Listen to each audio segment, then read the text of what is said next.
हमारी खास पेशकश आतंकवादी को मुआवजा क्यों।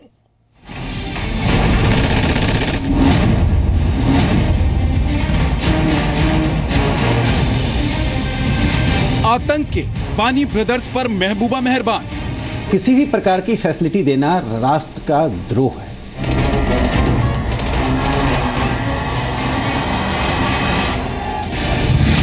जम्मू कश्मीर में हिंसा के गुनाह को सरकार देगी मुआवजे का उपहार। एक प्रोसीजर के अंतर्गत ये ऑब्जेक्शन होगा और ड्रॉप हो जाएगा। घाटी में आतंकियों को मिलेगा हिंसा फैलाने का गिफ्ट। नाम उधर आने से ही मैं मानता हूं इस सेना का इंसल्ट है।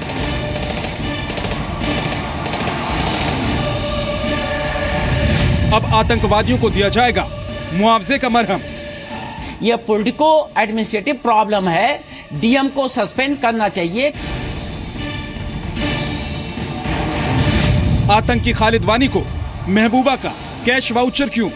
It is an administrative matter which is ongoing and that's it. We should not stretch it beyond that. Pakistan जिनका मददगार, उनको क्यों मिले मुआवजे का उपहार? Burhan Wani, the young leader murdered by Indian forces, has emerged as a symbol of the latest Kashmiri intifada. burhan की शहादत बहुत सारे माशाल्लाह कोई एक दो नहीं शहादतों की लाइनें लगी हुई हैं। आतंकवादी को मुआवजा क्यों? सवाल यही है कि आतंकवादी को मुआवजा क्यों।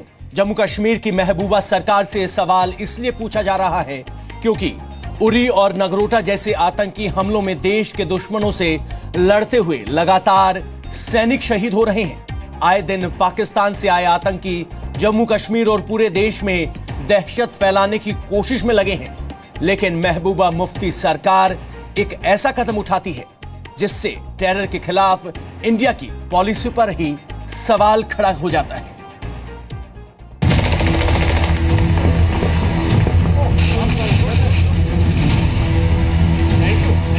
सरहद पार आतंकियों के ठिकाने पर सर्जिकल के बाद से देश में लगातार आतंकी हमले हो रहे हैं। आतंकियों को पनाह देने वाले पड़ोसी देश के साथ एक तरह से देश युद्ध कर रहा है, लेकिन महबूबा मुफ्ती सरकार के एक फैसले से आतंकवादियों का हौसला बढ़ सकता है। आज आपकी मिलीजुली सरकार है, डिप्टी चीफ मिनिस्टर्स भी है, महत्व के डिपार्टमेंट्स भी आपके पास है, और आप कहते हो कि हमें पता नहीं था, हमें मालूम नहीं, या ये तो आया है हम विरोध करेंगे। जिस आतंकवादी बुरहान वानी को पाकिस्तान के प्रधानमंत्री अपना हीरो मानते हैं और जिसकी मौत पर हाफिज सईद और सैयद सलाहुद्दीन जैसे आतंकवादी आंसू बहाते हैं, उसके भाई आतंकी खालिद वानी को जम्मू कश्मीर की महबूबा सरकार मुआवजा देने की तैयारी में है। जितने भी केसेस आते हैं रूटीन में वो बाय देम इनकी रिपोर्ट्स वगैरह जो हैं उसकी बुनियाद पर जो है हमने इसको जो है टेंटेटिवली जो है डाल दिया है in the clearance, but it is tentatively, it is not a final तभी जो है ऑब्जेक्शन वगैरह मांगते नहीं। अगर आप ऑब्जेक्शंस मांगते हैं अखबार वगैरह में, इट मीन्स कि ये अभी पूरी तरह से जो है फाइनल नहीं हो चुके हैं। आतंकवादी बुरहान वानी की तरह उसका भाई खालिद भी हिजबुल का आतंकी था, जिससे 2015 में सुरक्षा बलों ने मुठभेड़ के दौरान मार गिराया था। दरअसल जम्मू कश्मीर की महबूबा सरकार ने आतंकी हिंसा में मारे गए लोगों के 17 रिश्तेदारों की लिस्ट तैयार की है। इसमें आतंकी खालिद मुजफ्फर वानी का भी नाम शामिल है, जो साल 2015 में 13 अप्रैल को जम्मू कश्मीर के त्राल में सुरक्षा बलों की फायरिंग में मारा गया था। सेना का कहना है कि खालिद आतंकवादी संगठन हिजबुल मुजाहिदीन के लिए काम करता था और एनकाउंटर में मारा गया था, लेकिन महबूबा सरकार खालिद वानी को आतंकवादी नहीं मानती है, इसलिए हिंसा के शिकार लोगों की लिस्ट में खालिद वानी का नाम शामिल है। रिपोर्ट के मुताबिक सरकार की तरफ से ऐसे मामलों में 4 लाख रुपए का मुआवजा दिया जाता है। हालांकि जम्मू कश्मीर सरकार ने इस मुआवजे पर आपत्ति जताने के लिए 7 दिनों का वक्त दिया है।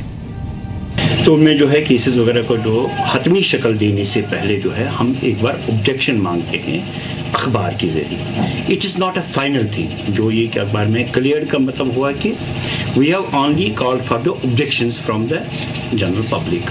It also includes the government departments, किसी को कोई ऑब्जेक्शन हो तो अभी तक जो है इनको फाइनल नहीं किया गया है। जो ही फाइनल हो जाएंगे इसके बाद जो है उस वक्त हम कह सकते हैं केसेस जो है अप्रूव हो गए हैं। आतंकी खालिद के परिवार को मुआवजा देने की बात क्या जम्मू कश्मीर की सुरक्षा के लिए शहीद होने वाले जवानों का अपमान नहीं है? घाटी में यदि आतंकियों को मुआवजा दिया जाएगा तो उनसे मुकाबला करने वाले शहीदों के साथ क्या सुलूक किया जाएगा। पिछले 2 सालों में 513 आतंकी घटनाओं में जम्मू कश्मीर की रक्षा करते हुए 186 जवान शहीद हुए। जिस खालिद वानी के परिवार को मुआवजा देने का ऐलान हुआ है, इस साल जुलाई में उसके भाई आतंकी बुरहान वानी के एनकाउंटर के बाद करीब 3 महीनों तक कश्मीर घाटी में बंद का सिलसिला जारी रहा था। अब मुआवजे की घोषणा करके महबूबा सरकार आतंकी को बेगुनाह बनाने की कोशिश कर रही है। सवाल है, क्या बीजेपी जम्मू कश्मीर में गठबंधन के लिए आतंकियों के मुआवजे की नीति को बर्दाश्त कर रही है? ऐसे व्यक्तियों को या ऐसे व्यक्ति जिनके बारे में हिंदुस्तान की फौज ने साफ तौर से कहा है कि वो उग्रवादी संगठनों के सदस्य थे और जिन्होंने फौज पर आक्रमण किया, उनको मुआवजा देना ये दर्शाता है कि मोदी सरकार और जम्मू कश्मीर की बीजेपी पीडीपी सरकार ने उग्रवाद से समझौता कर लिया है। ये देश के लिए बड़ी खतरनाक बात है। ये लिस्ट नहीं है, ये गलत प्रचार है कि ये लिस्ट है। ये तो ऑब्जेक्शन की लिस्ट है कि आप ऑब्जेक्ट कर दीजिए, नाम को काट दिया जाएगा। और मैं कहता हूं ये सारे लोग ऑब्जेक्ट करेंगे, भारतीय जनता पार्टी ऑब्जेक्ट करेगी, इस पे खुद आर्मी ऑब्जेक्ट करेगी। कांग्रेस का आरोप है कि मोदी सरकार ने आतंकियों के सामने घुटने टेक दिए। दूसरी तरफ बीजेपी की दलील है कि महबूबा सरकार के इस फैसले में उससे मंजूरी नहीं ली गई। मिलिटेंट्स के मरने के ऊपर कंपनसेशन देना सरकार ने जो है कैसे फैसला लिया है, और खास तौर पर भारतीय जनता पार्टी की सरकार भी यहाँ है, तो भारतीय जनता पार्टी को ये बताना होगा देश को कि ये किस किस्म के फैसले आज की तारीख में आप ले रहे हैं जिससे हमारी आर्म्ड फोर्सेस का मनोबल भी गिरेगा। कैबिनेट में तो कोई फैसला नहीं लिया गया। ना नहीं, गवर्नमेंट ने ये एक अनाउंसमेंट की है, तो गवर्नमेंट में तो आप भी गवर्नमेंट में आते हैं। नहीं, ये हरगिज़ ये नहीं है कि कोई मिलिटेंट हो और उसके भाई को मरे, उसको बिल्कुल कभी नहीं हो सकता है। सेना के मुताबिक खालिद मुजफ्फर वानी 13 अप्रैल 2015 को एनकाउंटर में मारा गया था और उस दिन वो पिकनिक के बहाने घर से निकला था। खालिद त्राल के जंगलों में सेना की गोली का शिकार हुआ था। खालिद के मारे जाने के 20 महीने बाद मुआवजे का ऐलान किया गया है। अब विवाद शुरू होने पर जम्मू कश्मीर की मुख्यमंत्री महबूबा मुफ्ती के एडवाइजर इसे छोटा मामला बता रहे हैं। As I mentioned, it's an administrative matter which has been dealt at the district magistrates level. It is an administrative matter which is ongoing, and that's it. We should not stretch it beyond that. सवाल यह है कि जम्मू कश्मीर सरकार के इस फैसलों से सैनिकों को, शहीदों के परिवार वालों को, देश की जनता तक क्या संदेश जाएगा।